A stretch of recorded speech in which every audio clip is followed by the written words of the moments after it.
This video is powered by the pros at Pascal Air Plumbing and Electric. Arkansas owned, Arkansas operated.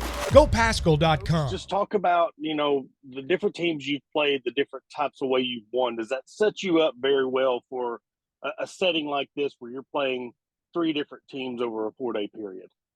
It does. And it was strategic on our scheduling part with Todd, the way we put this thing together. When you're going to play with short turnaround, scouting becomes less valuable because you can't do as much of it and you can't go through as many things in practice. So you have to believe and rely on your training. You're going to fall back to that level of training. So having had to play against a very diverse style of play and in diverse situations and conditions, we're getting on the plane feeling very confident. I don't know that means the confidence will mean anything, but I do think that the way we scheduled it, the way we've played, the places we've played, the turnarounds with which we've played in was designed to get us as prepared as we could be. And in a setting like this, having the veterans that you have, that balance between work and play, how does that bode well, for your team, especially over a Thanksgiving holiday? Well, we're going to have fun. I made that determination 15 years ago on trips when we would go someplace tropical and all we did was saw hotel rooms because we were on a business trip. I said, well, listen, if we're going to take a business trip, let's take it someplace that's not gorgeous. And maybe a place where people aren't going to go once in their lifetime. So we'll definitely experience the Virgin Islands and St. Thomas and everything that goes with it. And then turn our attention to playing when it's time. All you have to do is look around the country. It's what happened this week at these events that started right now. There's upsets galore. You got unranked teams knocking off the top 5 ranked teams. It happens every year on men's and women's side. I still flash back to Ralph Sampson losing to Chaminade. My uncle called me and said, "Wake up! You got to see this." So I don't know that it. Once you get down there, you're going to have everybody's doing it a different way. But I know how we're going to go in there and do it. I know our kids will appreciate that, and I think as a result, they'll play really hard for us. And last one I got, Kansas State undefeated had a win over Wisconsin and Iowa. Do you wish you would play them last? Is that set up perfectly that you're playing them the last game, or does it really matter when you're in this type of setting? Day 3 of 3, you're going to be playing on adrenaline anyway, so it's probably good that you're facing the team that'll probably end up being ranked this week after their 2 wins that you just mentioned. Obviously we've got a lot to play for. Chrissy playing there for a number of years. There'll be a lot of emotion in that game no matter what.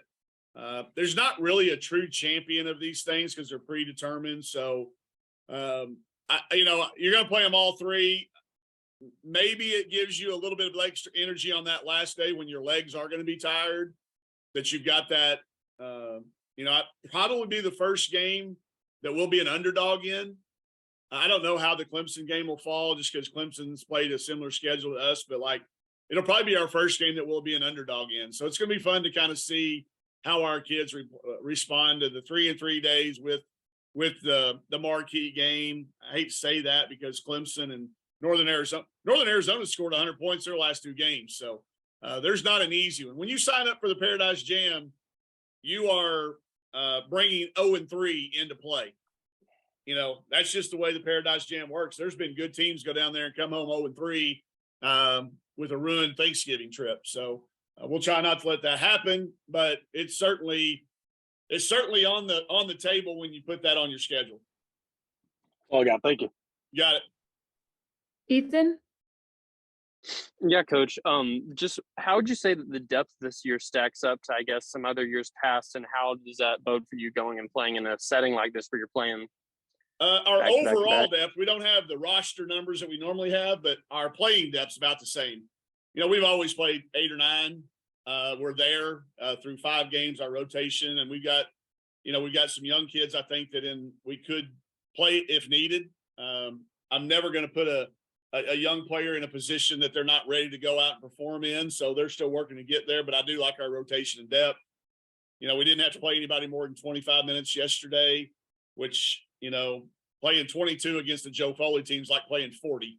It wears on you. So we're off today. We'll be very light tomorrow with the travel. So I think we'll be fine. I like where we're at minutes played. I like how we've managed practice. You know, sometimes how you practice has as much to do with being able to play those games. I do think we have a good formula for that. We'll see how this group of kids reacts to it. Yeah, and then all else that I have is yesterday was the second straight game that you've ended it and said felt like it was your most complete performance yet. Just what do you think about the way that the team's kind of coming together and starting to figure out some things? It's more to do with how they're talking to each other in huddles. You know, I mentioned something to Mac the other night that she did something that is a next level move. She took the blame for something that wasn't her fault. And that's hard. That you don't see very many kids do that these days. She's doing that. Now we've got multiple people doing it. You've got people talking to each other instead of at each other. We're learning stuff like that. And I think it's getting everybody a little bit more comfortable. You know, you've seen some breakout moments for, I think, you know, everybody on our team. And I do think that is why we played our most complete games, because we are talking to each other. We're adjusting better. Hey, we turned it over 4 out of our first 5 possessions yesterday, and that's very uncharacteristic. Didn't take a timeout. I let it work itself out, and I'm really glad that we did that, because they did. They worked it out. And then we, you know, even though we did turn it over a little bit too much, I think we had by far our highest shot quality and shot making of the season. So I hope that trend continues. Obviously, there's a plateau effect at some point, but I hope it's not anytime soon. We still got a lot of work to do. Thanks so much. Yep. Dudley? First of all, I apologize. I didn't realize we were doing it in trucks and cars today. But I got either Northern Arizona. What do you know about them? And also, you go to a lot. I've been to a lot of these different places. You know, it's great outside the arena. It's not so great inside the arena, but you have a really nice place to play that they have here. Just talk about that a little bit. Well, that's the one thing that sets this event apart is some of the places you've been to. You know what they're like. The arenas. This has got it all. It's got an SEC quality, an NCAA tournament quality setting, gym, hard floors, working clocks, monitors. You know, that's what makes the Paradise Jam one of the elite events to go to. So we were lucky to be able to get into it, and lucky that our school will allow us to play an event like it. It also attracts good competition as a result. People want to play it. There's a waiting list to get into this thing. So, like I said, over the years, I think we've got a healthy amount of knowing how much fun to have and when to turn it to business. But it is one of the premier deals. We're an honor to be a part of it. And I'm excited for our kids because they've really been looking forward to this, doing a lot of planning, and we're ready to get there. And then Northern Arizona, what do you know about them? Yeah. Sorry, forgot the first part. Go way back with Lori Payne. Lori, when my time in Seattle, Lori was the head coach at Seattle Pacific, right across town. She's a former UW Husky player. She's an alum, so I know Lori very well. You know, obviously she's got an up-tempo style. She's really built a cool little niche there. They've got a very clear identity of the types of players they're going to bring in to Northern Arizona. They're obviously starting to peak back-to-back 100-point games, very offensive-minded, but she'll guard you too. She was a tenacious competitor as a player. And other than with me, a lot of teams take on their identity of their coaches. I don't ever want my teams to take on my identity. But in her case, it's a compliment. Her kids are going to play incredibly hard. They're going to be very well prepared. But she is somebody that I built a lot of respect for during my time in Seattle. I don't know a lot about their strategies yet. I haven't started watching that. I'll do that. We're off today, and then we'll travel tomorrow. But all you have to do is look at the box score to know that they're going to try to play up and down, which typically we like. But you know, sometimes when you've traveled like everybody's traveled, the team that adjusts the quickest is the team that wins those first couple games. Last thing, you got a couple of recruits in there, and at the very end, just talk about overall about the quality of the class.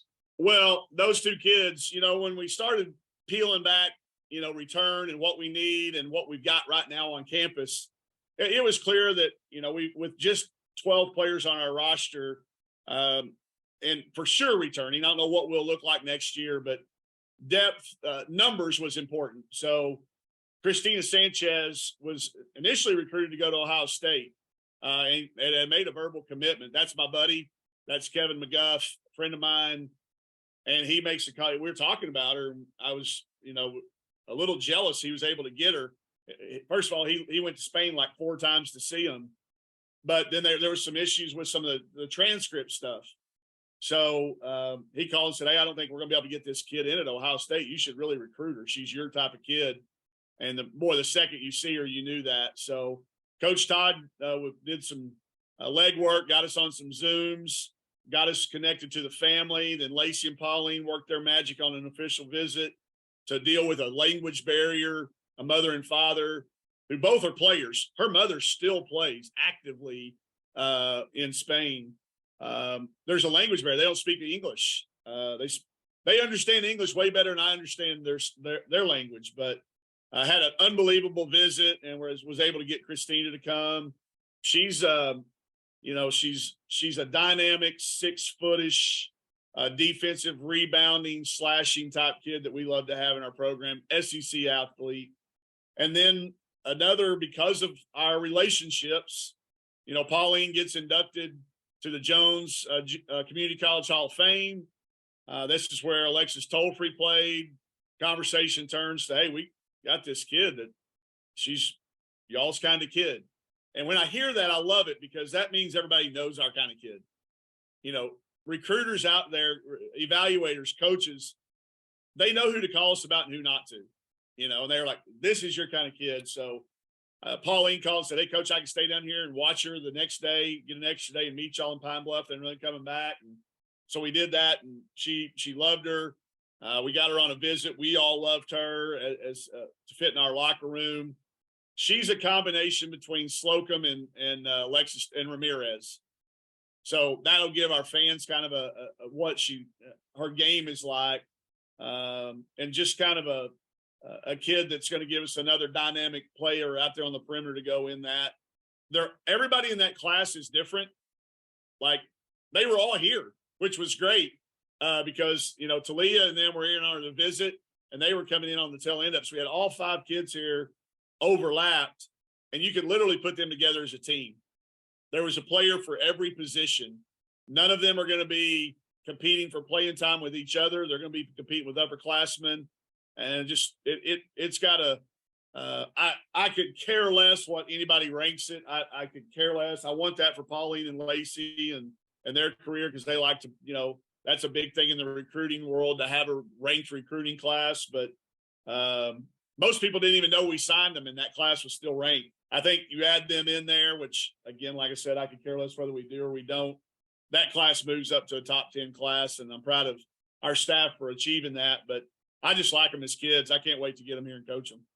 Well, as having graduated from up here, a degree from the University of Arkansas is better than one from the Ohio State University, too. I told McGuff that, and we agreed to disagree on that one, but we worked it out. Thanks, man. You got it. Football is back, and BetOnline remains your #1 source for all your football betting needs this season. You'll find the latest odds, matchup info, player news, and game trends. And as your continued source for all sports wagering info, BetOnline features live betting, free contests, live scores, and giveaways all season long. Always the fastest and easiest way to bet on all your favorite sports and events like MLB, MMA, tennis, boxing, and even golf. Head to betonline.ag to join and receive your 100% welcome bonus with your first deposit. Make sure to use the promo code BELIEVE to receive your rewards. That's BLEAV. Bet online, where the game starts.